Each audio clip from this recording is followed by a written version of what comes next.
First of all, thank you, Sri Lanka Unites, for the opportunity to once again be part of your conference. Throughout the years, as an artist, I've been asked to support.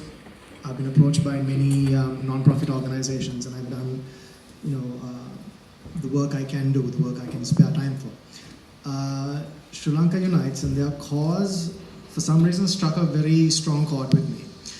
Being a musician, I've had the privilege to actually travel the world and perform to many international audiences.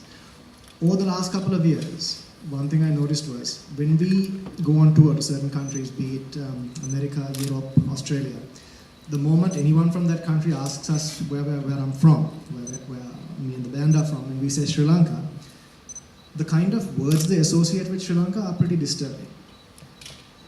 Words like killing fields, civil war. That's the kind of international brand image this country has right now. That's rather sad. So that definitely has to change, and I think initiatives like the Future Leaders Conference is a step in the right direction there.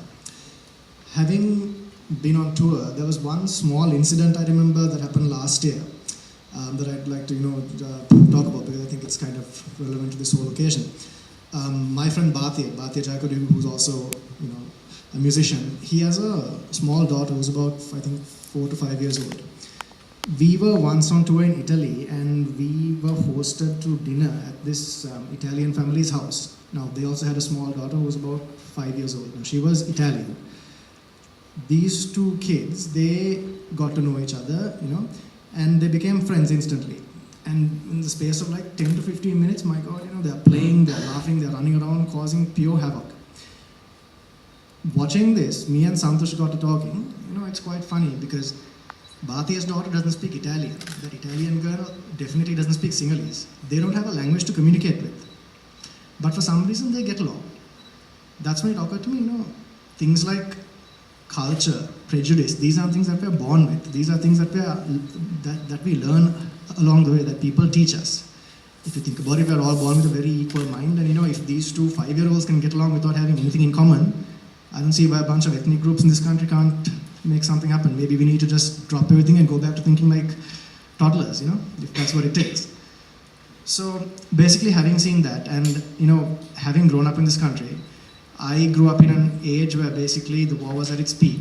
I have memories of basically being at Royal College, and during a bomb blast, watching the ceiling, parts of the ceiling collapse onto the floor.